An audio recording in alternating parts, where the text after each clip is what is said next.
예수님의 이름을 믿는 자, 예수님의 이름을 부르는 자, 예수님의 이름을 높이는 자들이 복이 있다. 귀한 찬양 감사드립니다. 찬양대 찬송의 고백이 오늘 예배드리는 우리 각자의 고백이 되는 줄로 믿습니다. 여러분, 그 TV에서 자연에 관한 다큐멘터리를 보면 참 자연이 얼마나 신비한가 그걸 깨닫게 됩니다. 우리 몸은 소우주라고 하죠. 우리 몸도 역시 정말로 신비한 것입니다. 여러분, 우리 이 소화 장기인 이 소장이 몇 회나 될 것 같아요? 우리 작은 배 안에 소장의 길이가 6m예요. 6m. 그리고 대장의 길이는 1.5m입니다. 1.5m.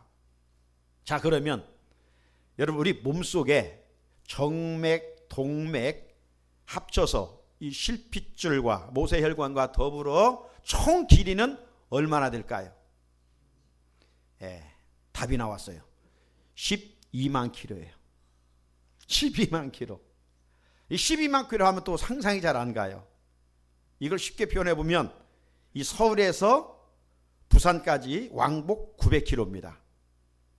그러면 서울서 부산까지 12만 킬로가 되려면 133번을 왕복을 해야 돼. 우리 몸에 핏줄이 그렇게 많다 이거예요. 또 표현해 보면 우리 살고 있는 이 지구가 4만 킬로라고 그래요. 4만 킬로. 지구가. 그리고 우리 몸에 핏줄이 12만 킬로니까 3번을 돌아야 핏줄 우리 몸의 길이와 같은 거예요. 놀랍지 않습니까? 자, 문제는 뭡니까? 이 몸속의 피가 잘 순환이 돼야 되죠. 모세혈관 실핏줄 하나만 막혀도 이 생명에 치명적입니다. 그러지 않습니까? 그걸 이른바 동맥경화증이라고 그래요. 지금 이제 장수 시대입니다. 다양한 노후의 질병들이 있는데 가장 많은 질병이 어디에서 유발되느냐? 이 혈관계통이에요. 혈관계통이 한번 이상이 생기면 정말 오랫동안 노후를 고생하면서 지내야 됩니다. 혈관 이 순환이 잘 돼야 돼요. 피가 잘 돌아야 우리가 건강할 수 있다 이 말이죠. 제가 왜 설교 서론에 이 말씀을 드리느냐? 기도라고 하는 것이 바로 영적 혈관이라 이 말입니다. 우리 신앙생활에 있어서 기도 생활은 영적 혈관이라 제가 이렇게 이름을 붙여봤어요. 그동안 우리는 기도는 하나님과 대화입니다. 기도는 영혼의 호흡입니다. 이런 걸 많이 들었죠. 말씀을 준비하면서 실상 이 성경 속에는 기도의 물줄기가 잔잔하게 계속 흐르고 있습니다. 그 말씀을 묵상하는 가운데 이 앞에 우리 몸속의 핏줄은 얼마나 된가 이걸 한번 제가 찾아본 것이고, 이런 맥락에서 우리 육의 핏줄이 막히면 큰 문제가 일어나는 것처럼 영적인 기도의 혈관이 막히면 영적인 문제가 발생이 되는 거예요. 기도의 줄기가 막히면 내 마음에 마귀가 틈을 탑니다. 그래서 마음에 품어야 되지 않을 육신의 것을 품게 돼요. 미움을 품게 됩니다. 시기 질투하는 마음이 자리에 잡게 됩니다. 거짓된 마음을 품습니다. 헛된 욕심에 마음을 품게 되는 거예요. 기도의 필터링을 통해서 이런 것들을 제거해야 되는데 기도가 막히면 영적 순환이 잘 이루어지지 않아요. 그래서 스스로 작은 것에도 분노하고 그냥 소망을 잃어버리며 작은 것 앞에서도 절망하게 되는 것이죠. 그러니까 우리 기도의 줄이 막히지 아니하도록 해야 됩니다. 그러므로 금년 한 해 오늘 우리가 표의 구체적인 실천 사항처럼 기도의 시간을 확보해야 돼. 그리고 기도 응답의 확신을 가져야 돼. 그리고 기도의 범위를 점점점 확대해 갈 수 있어야 돼요. 누군가 나를 위해 기도해 줬던 것처럼 이제 나도 누군가를 위하여 기도해 줄 수 있는 믿음의 장성한 분량의 사람이 되어야 한다 이 말이죠. 기도하지 않으면 대인관계에 금이 가게 돼요. 육신의 소욕을 따르게 되는 것입니다. 2018년 새해를 맞았습니다. 우리 모든 신앙생활에 진일보가 있어야 되겠지만 금년표를 우리가 마음에 뒤새겨 볼 때 어느 해보다도 기도를 더 많이 심고 위로부터 주시는 하나님의 은혜와 축복을 풍성히 누려가는 열매를 걷는 복된 한 해가 될 수 있기를 주님의 이름으로 축복합니다. 오늘날 사람들 그럼에도 불구하고 가치를 물질의 최고 가치를 두고 살아가요. 그렇기 때문에 이 물질 때문에 오늘 우리 사회는 정말 혼란을 거듭하고 있습니다. 모든 문제의 배경에는 물질이 있어요. 물질 때문에 다툽니다. 물질 때문에 싸우게 됩니다. 각양각색의 일들이 물질 때문에 일어납니다. 물질 때문에 사랑해야 할 대상을 해칩니다. 심지어 죽입니다. 얼마 전에 저 서울 광장동 한 유명한 호텔, W호텔, 유명한 호텔, 그 지하 주차장에서 또 한 여인을 죽인 일이 있습니다. 다 돈 때문이에요. 돈 때문에 가족을 죽입니다. 부모를 죽여요. 자식을 죽이고 아내를 죽이고 남편을 죽여요. 왜 그렇습니까? 돈만 있으면 다 된다고 하는 이 만문우상에 현대인들이 사로잡혀 살고 있기 때문입니다. 하지만 세상 모든 일은요, 돈으로 다 해결되는 게 아니에요. 오늘 본문의 주인공 야곱의 생애를 통해서 분명하게 보여주고 있습니다. 오늘 본문의 주인공 야곱의 뜻은 뭡니까? 약탈자입니다. 훔치는 자입니다. 빼앗는 자입니다. 아주 좋지 못한 이름의 뜻을 가지고 있죠. 야곱이. 그래서 오늘 이제 야곱을 이름을 바꿔주죠. 이 야곱이 자기 이름값 하는 것처럼 형 에서를 속이고 장자권과 축복권을 가로채버려요. 이 일을 깨달은 에서가 형이 동생 야곱을 죽이려고 합니다. 이런 나쁜 놈.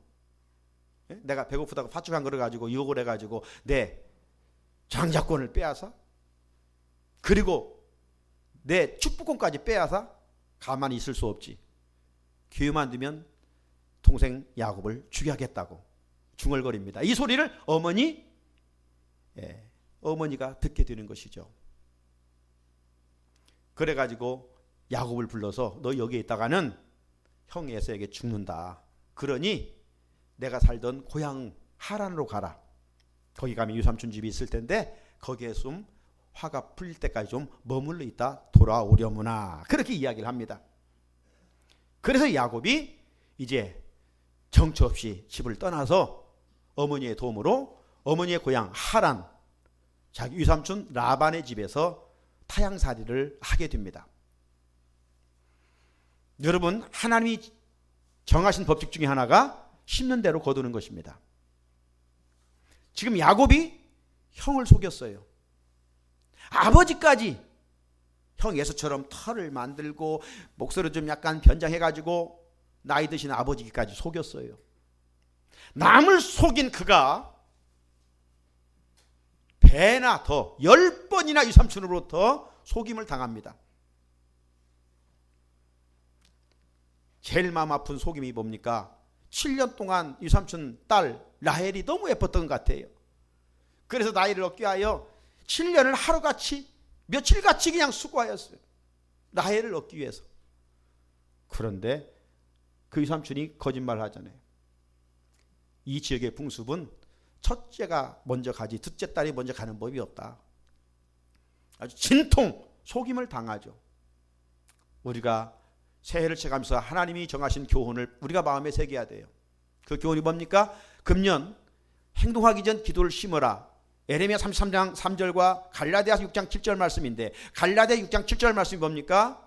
스스로 속이지 말라. 하나님은 업신여김을 받지 아니하시나니 사람이 무엇을 심든지 그대로 거두리라. 우리가 심는 대로 거두는 거예요. 악을 심고 선을 거두는 사람이 있을 수가 없어요. 나쁜 것을 심었는데 거기서 좋은 열매를 맺기를 바란다는 것은 도적놈 심보지요. 적게 심고 많이 거두려고 한다. 다른 것을 심고 자기가 원하는 것을 거두려고 한다는 것은 나쁜 마음이죠. 심는 대로 거두는 거예요. 이거는 불변의 자연 법칙입니다. 그렇다면 새해를 이제 우리가 힘있게 시작하는데 우리는 무언가 종자씨를 심고 살아가고 있는 거예요. 우리의 수고하고 있는 모든 것이 심는 거예요. 부정적인 것은 긍정적인 것은. 자, 그렇다면 새해를 시작하는데 우리가 무엇을 심어야 되겠습니까? 선한 것을 심고 좋은 것을 심고 아름다운 걸 심고 무엇보다도 기도를 많이 심을 수 있어야 합니다. 야곱은 위삼촌 집에서 20년 동안 일한 결과 많은 부를 누리게 됐어요. 요즘 참 일을 해도 일자리가 없어서 참 안타까운 오늘의 현실이기도 하고, 또 일을 해도 많은 것이 수고한 만큼 얻어지지 못해 노동의 대가가 주어지지 않으므로 큰 실망을 갖는 오늘의 현실이에요. 이 야곱 성실하게 일한 결과 위삼촌이 10번이나 품삯을 속였지만 하나님이 이미 너와 함께 할 것이라 약속하셨기에 야곱에게 복의 복을 더하셨어요. 그래서 그가 그 아버지 집을 떠날 때는 달랑 지팡이 하나 가지고 요단강을 건넜어요. 자, 오늘 본문전의 창세기 32장 10절을 보면 나는 주께서 주의 종에게 베푸신 모든 은총과 모든 진실하심을 조금도 감당할 수 없사오니 내가 내 지팡이 하나 가지고 이 요단을 건넜더니 지금은 두 때나 되었다. 당시의 부의 상징은 많은 짐승을 거느리는 거예요. 한 때도 아니고 두 때나 많은 축복을 야곱이 누리게 됐어요. 한마디로 야곱은 자수성가해서 20년 만에 다시 부모님과 형 에서가 있는 집으로 돌아오게 됩니다. 그때 두 아내와 두 여종과 또 많은 11명의 아들을 거느리고 이제 돌아오지요. 집으로 한 발자국 내디딜 때 고향으로 오니 또 금이 한 양 출사했으니 얼마나 좋아요. 그러나 야곱의 마음의 무게는 천근만근이나 쇳덩이를 짊어진 것처럼 무거웠어요. 왜? 많은 물질을 가졌지만 돌아가면 형 에서와의 관계가 지금 회복되지 않았기 때문이었습니다. 에서는 지금 20년의 세월이 지났지만 화가 풀리지를 않았어요. 그래서 장정 400명을 거느리고 400명, 4명도 아니에요. 40명도 아니에요. 400명을 거느리고 동생 야곱이 나타나기만을 기다렸어요. 이놈 나타나기만 해봐라. 내가 너 죽일 거야.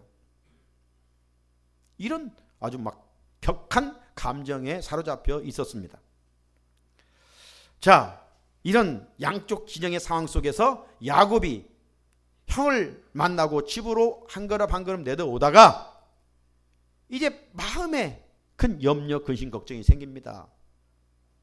여러분, 하나님을 섬기는 자들로서 염려, 근심, 걱정이 있을 때 하는 행동이 뭡니까? 기도하는 것이죠.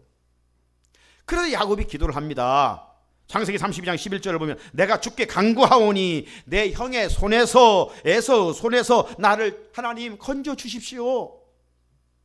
내가 형을 두려워하면 그가 와서 나와 내 처자들을 다 쳐 죽일까 겁납니다. 하나님 좀 도와주십시오. 그런데 이때만 해도 이 동생 야곱은 기도 응답에 확신이 없었어요. 종교적으로 기도하는 거예요. 오늘날 적지 않은 그리스도인들이 기도 응답에 확신이 없어요. 그저 주술적인 다른 종교가 기도하는 것처럼 그저 기도하는, 하나님은 그런 것을 거절하셔요. 길게 하냐 짧게 하느냐가 중요한 것이 아니에요. 내 기도에 하나님이 반드시 응답하실 것이라고 하는 확신을 가지고 기도해야 돼요. 그런데 야곱은 당시 그런 믿음이 없었어요. 오히려 불안한 마음만 찾아옵니다. 그래서 생각하는 것이 그렇다. 내가 지금 이 두 떼나 짐승들이 많은데 이 물질로 형의 마음을 움직여야지. 이 방법이야 하고 생각을 했습니다. 창세기 32장 20절을 보면 내가 내 앞에 보내는 예물로 형의 감정을 푼 후에 대면하면 형이 혹시 나를 받아주리라. 세상에서 어떤 일들은 물질로 관계를 회복할 경우도 많이 있습니다. 하지만 물질은 만능이 결코 되지 않습니다. 물질로 하려다가 오히려 마음에 큰 아픔과 상처를 주는 일들이 많이 있습니다. 근래 우리나라와 일본 관계 속에서 이 위안부 문제가 늘 문제지요. 일본은 10억엔 보상했다. 더 이상 위안부 위자도 꺼내지 마라. 지난 정권과 이미 타협했다. 예? 절차를 밟았다. 돈 줬으면 됐지. 뭘 그렇게 그 과거사 얽매여서 그러느냐, 쫄장구처럼. 그들은 우리에게 그렇게 말을 합니다. 아베 정권은 위안부 위자도 꺼내지 말아라. 이미 끝난 거다. 패상했지 않느냐. 여러분, 근데 위안부 할머니들이 지금 나이도 많은데 돈 받아서 뭐 합니까? 그들이 원하는 게 돈입니까? 물질입니까? 아닙니다. 정말 진실한 사과이죠. 우리가 그때 잘못했다. 우리가 입이 10개도 할 말이 없다. 미안하다. 진정한 사과를 위안부 할머니들이 원하는 것이지, 그들이 돈을 가지고 짊어지고 갑니까? 그러니 돈으로 해결되는 것이 아니에요. 어떤 사고들로 자녀들을 잃게 되죠. 그러면 돈 몇 푼으로 그 자녀를 잃은 부모의 마음의 그 아픔을 돈 몇 푼이 치료할 수 있습니까? 치료할 수 없는 거예요. 그러므로 돈으로 모든 것을 할 수 있다고 하는 이 세상의 황금 만능주의에 빠져 살아가는 것은 어리석은 생각이에요. 물질은 만능도 아니고 문제 해결의 동력도 결코 될 수가 없어요. 야곱이 물질로 형 에서의 마음을 움직이게 했지만 한 발자국 한 발자국 뛸 때마다 더 불안한 마음이 찾아왔어요. 그래서 그 불안을 잊어보려고 잠을 누워 청해보지만 잠도 오지 않아요. 더 마음에 근심 걱정이 찾아오는 겁니다. 그래서 벌떡 일어나 두 아내와 두 여종과 11 자식을 이끌고 자 가자 하고 또 터벅터벅 가는 겁니다. 그 일행이 어디까지 왔느냐? 야복 나루터까지 온 겁니다. 오늘 요르단 가면 이 야복 나루터가 있어요. 거기까지 갔는데 이제 여기에 와서 야곱이 먼저 아내들과 여종들과 11 아들들을 야복강을 건너게 만듭니다. 건너가라 먼저. 그리고 홀로 건너가지 아니하고 거기에서 야곱이 하나님께 이제 기도하는 내용이 오늘 본문의 내용이죠. 오늘 24절을 보면 야곱은 홀로 남았더니 어떤 사람이 날이 새도록 야곱과 씨름하다가, 여기 씨름했던 대상은 천사죠. 당시 야곱은 너무나도 절박한 겁니다. 지금. 그래서 막 아주 결사적으로 이 천사와 씨름을 하게 됩니다. 얼마나 결사적으로 씨름을 했던지 천사가 이길 수가 없어요. 그래가지고 그냥 천사가 허벅지 관절을 쳐버렸어요. 허벅지 관절을 쳐버렸어요. 그로부터 야곱은 다리를 절 수밖에 없었어요. 자, 날이 밝아오려고 하자 천사가 떠나려고 합니다. 그때 야곱이 뭐라고 합니까? 오늘 본문 말씀에 보게 되면 26절에 당신이 내가 축복하지 아니하면 가게 하지 아니하겠나이다. 예? 내게 축복하지 아니하면 내가 당신을 놓을 수가 없습니다 하고 막 계속 결사적으로 강하게 붙들고 있는 거예요. 그러자 그 사모함의 천사가 야곱에게 이야기하죠. 네 이름이 뭐냐? 야곱입니다. 야곱은 아까 이름 뜻이 뭐라고 했습니까? 욕심쟁이. 태어날 때부터 형의 뒤꿈치를 받고 쌍둥이 동생으로 태어났잖아요. 이건 자기 욕심이라고 하면 물불을 가리지 않았던 야곱입니다. 그래? 다시는 네 이름을 야곱이라 하지 말고 이스라엘이라 하라. 이스라엘이라 하라. 그래서 지금까지 국호가 이스라엘 아니에요? 이스라엘. 그 이스라엘 뜻이 뭐예요? 28절에 하나님과 또 사람들과 겨루어 이겼다는 것입니다. 하나님과 싸워도 이기고 사람과 싸워도 이기는 그 이름이 이스라엘이에요. 사랑하는 성도 여러분, 야곱은 물질을 가지고 형 에서의 마음을 움직이려고 했으나 실패를 했습니다. 하지만 야곱은 야복강가에서 밤을 지새우면서 천사와 씨름을 했어요. 여기 씨름했다는 뭐하나? 무슨 말이냐? 하나님께 간절히 매달려 기도했다는 거예요. 하나님이 이 문제를 해결해 주지 않으면 저는 살 수 없습니다. 자기의 이 허벅지 관절이 유골되도록 하나님께 몸부림치면서 기도했다는 거예요. 여러분 얼마나 사모하면서 기도했는지, 오늘 우리가 드려지는 기도는 너무나 편안하게 기도하고 있지는 않는지, 그러면서 가장 좋은 것들만 열매 맺기를 바라는 우리의 얄팍한 모습은 아닌지, 야곱의 이 간절함에 하나님이 어찌 그 마음을 유면하겠습니까? 우리가 송구영신 예배 때 다윗의 기도를 살펴봤었죠. 다윗이 고난 중에 어떻게 기도했다고 했습니까? 그러니까 우리 그리스도인들의 고난은 변장된 하나님의 축복인 것이 틀림이 없어요. 왜? 고난 속에 하나님을 간절히 찾으니까.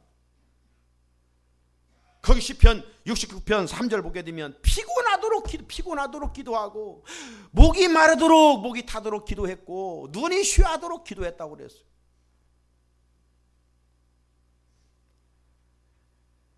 다윗의 이 간절한 기도는 장차 이 땅에 오실 메시아이신 예수 그리스도의 기도를 대표하고 있는 것이죠. 예수님이 이 땅에 오셔서 인류를 죄악 가운데 구원하시고 마지막 밤 겟세마네 동산에서 어떻게 기도하셨습니까?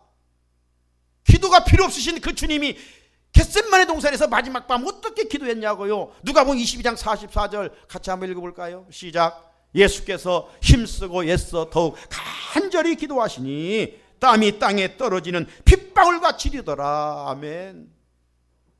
하나님의 아들이시고 하나님이신 그분이 기도하는데 이렇게 정말 야곱이 환도뼈가 부러지도록 땀방울에서 주님은 피가 흐르도록 그렇게 기도하셨다 이 말이에요. 그 기도가 마침내 하나님의 뜻을 이루셨고 인류를 죄악 가운데서 구원하시는 놀라운 능력이 되지 않았습니까? 이처럼 간절한 기도는 하나님의 마음을 감동시키고 야곱의 기도처럼 간절한 기도는 형 에서의 무서운 마음도 녹일 수 있다는 것이죠. 그런 의미에서 저는 오늘 기도를 이렇게 정의하고 싶습니다. 기도는 이스라엘이다. 따라합시다. 기도는 이스라엘이다. 기도는 하나님과 겨루어 이길 수 있는 능력이고 기도는 사람과도 겨루어 이길 수 있는 능력이라. 기도하면 하나님이 줘주셔요. 기도를 하면 하나님이 응답해 주셔요. 여러분 엘리야가 간절히 기도했을 때 그 우상을 섬기던 이스라엘 땅에 하나님이 하늘문을 닫아서 3년 6개월 동안 비가 내리지 않았어요. 그러다가 다시 간절히 엘리야가 기도한즉 한문이 열리고 그 가물어 메마른 땅에 장대비가 쏟아지지 않았습니까? 엘리야가 특별한 선지자가 아니에요. 야고보서에 보게 되면 우리와 똑같은 성정을 가진 사람이다. 그렇게 말씀하고 있어요. 지난 주일날 우리가 왜 기도해야 되는가? 요나의 말씀을 듣고 니느웨 백성들이 왕과 더불어 백성들이 전부 다 금식하며 마음을 찢으며 간절히 회개했을 때 그 회개의 기도가 무분별한 니느웨 12만 명을 구원해냈습니다. 하나님의 뜻을 돌이켰다고 그랬어요. 이런 것처럼 간절한 기도는 또 역시 사람의 마음도 움직이는 능력이 있습니다. 야곱의 소원은 깨진 형과의 관계를 회복하는 일이었습니다.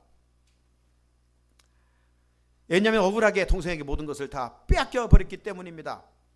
어찌 보면 동생이 아니라 원수 같은 동생이죠. 여러분 20년이 지났어요. 20년. 웬만하면 20년 지나면 마음의 응어리가 좀 풀릴 만도 하지 않습니까? 그런데 야곱을 기다리는 에서의 마음은 풀리질 않았어요. 400명을 앞에서 언급하고 400명을 거닐고 야곱이 나타나기만을 기다렸던 것이죠. 한편 야곱은 이제 야복강가에서 하나님을 만난 체험이 있습니다. 하나님께 기도했습니다. 기도하니까 이제 마음이 담대해졌어요. 하나님을 의지하니 형 앞으로 한 걸음 한 걸음 다가갈 때 두려움이 없어요. 마음의 평안이 임해요. 지난번 이 가진 물질로 형의 마음을 한번 녹여보려고 했을 때는 단잠을 이룰 수 없고 마음이 불편한 감정이 계속 자리 잡았었는데 이제 하나님께 기도하고 나니까 염려가 없어요.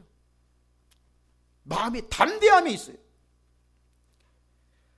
그래서 이제 야곱이 모든 걸 거닐고 형 에서 쪽으로 한 걸음 한 걸음 가다 보니까 아니나 다를까 형 에서가 막 수많은 사람들을 지금 거느리고 나타나는 거예요. 자, 그 장면이 창세기 33장 1절입니다. 야곱이 눈을 들어보니 에서가 400명의 장정을 거느리고 오고 있는지라. 여러분 이전 같으면 야곱이 그 모습을 보고 어떻게 되겠어요? 쫄아가지고 그냥 36개 나 살려라 하고 도망갔을 거예요. 네? 그런데 이제는 달라졌어요. 그 상황 속에서도 물러나지를 않는 거예요. 오히려 창세기 33장 3절을 보면 자기는 그들 앞에서 나아가되 몸을 7번 땅에 굽히며 그 형 에서에게 가까이 가니 야곱은 가족들보다 맨 앞에 가서 형 에서에게 다가가 머리를 숙여서 7번이나 절을 하는 거예요. 사랑하는 성도 여러분, 기도하는 사람은 어떤 환경에 있을지라도 두려워하지 않습니다. 기도하면 하나님이 내 연약한 것들을 붙들어 주심으로 담대할 수가 있는 거예요. 두렵지 않아요. 그리고 기도는 하나님의 마음을 감동시키고 기도는 사람의 마음도 움직이는 능력이 있어요. 기도는 문제 해결의 동력입니다. 고로 새해 행동하기 전 우리는 표어를 의식하고 기도를 심어야 돼요. 그 어느 해보다도 2018년 한 해는 기도를 기도의 시간을 확보해야 돼요.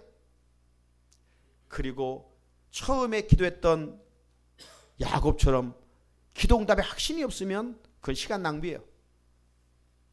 신음의 소리조차, 내 중얼거리는 소리조차 하나님이 내 기도에 응답하신다는 이 확신을 가져, 확신을. 그리고 기도의 범위를 확대해 갈 수 있어야 돼요. 기도를 심은 만큼 좋은 결과를 기대할 수가 있습니다. 30배, 60배, 100배의 열매를 거두게 될 줄로 믿습니다. 10년이 지나면 강산도 변한다는 말이 있어요. 그런데 10년이 두 번 지나도 이 에서의 마음은 편하지를 않았어요. 에서의 분노는 사라지지를 않았어요. 여러분 자동차를 중립에 놓고 엑셀을 밟으면 어떻습니까? 그냥 나가지는 않고 소리만 더 커지죠. 그리고 계기판에 그 게이지가 막 높이 올라갑니다. 이런 것처럼 에서의 그 분노 게이지는 막 계속 상승 곡선을 타고 있었습니다. 동생 한 명 죽이겠다고 4명만 장정이 있어도 되지 않아요? 그런데 400명입니다. 저는 이것을 이렇게 비유를 해봤어요. 파리 한 마리 잡으려고 탱크 10대를 모으는 거나 마찬가지입니다.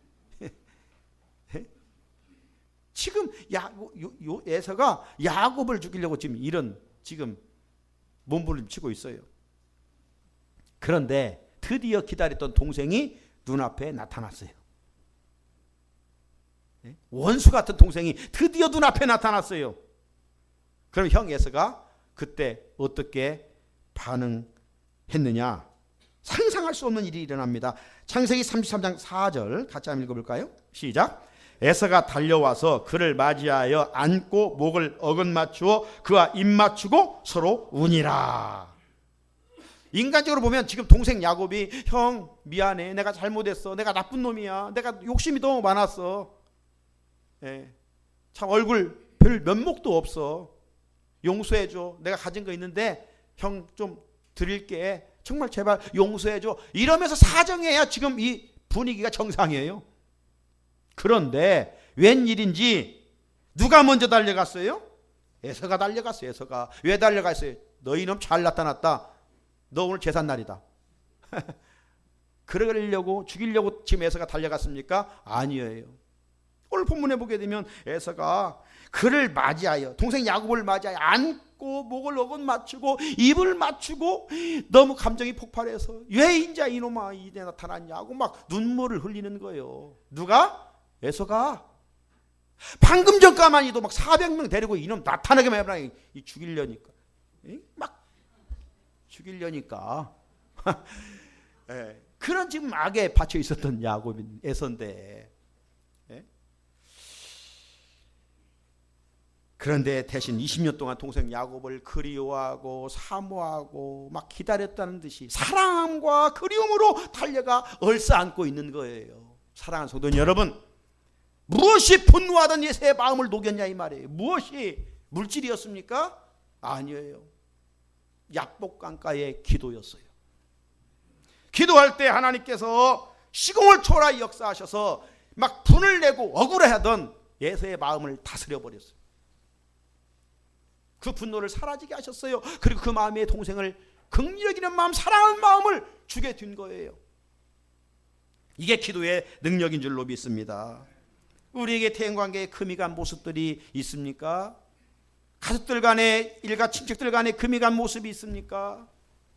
성도들과 이웃들 간에, 친구들과 직장 동료 간에 말입니다. 여러분, 대인관계에 금이 간 것을 회복하지 않는다면 우리 삶에 평안도 없고 기쁨도 찾아올 수가 없습니다. 예수님은 하나님과 우리 사이에 단절을 회복시켜 주시기 위하여, 평화를 주시기 위하여 겟세마네 동산에서 간절히 기도하셨습니다. 이처럼 우리들도 아픔들을 품고 기도할 때 이런 은혜들을 경험할 수가 있습니다. 고로 기도는 회복의 길이요 은총을 입는 길입니다. 간절한 기도와 하늘을 나르는 이 비상하는 기도는 하나님과 사람의 마음을 감동시킵니다. 새 주어진 시간 속에서 구체적인 실천 사항처럼 기도 시간을 확보하고 기도의 응답을 확신하고 기도의 범위를 확대할 수 있기를 바랍니다. 어느 해보다도 기도를 많이 심고 이로부터 주시는 하나님의 은혜와 복을 풍성히 누려가는 2018년 한 해가 되기를 주님의 이름으로 축복합니다. 같이 하나님, 그렇습니다. 이 한 해 어디에 있든지 기도를 심겠습니다. 기도를 통해 하나님의 은혜를 입고 승리하는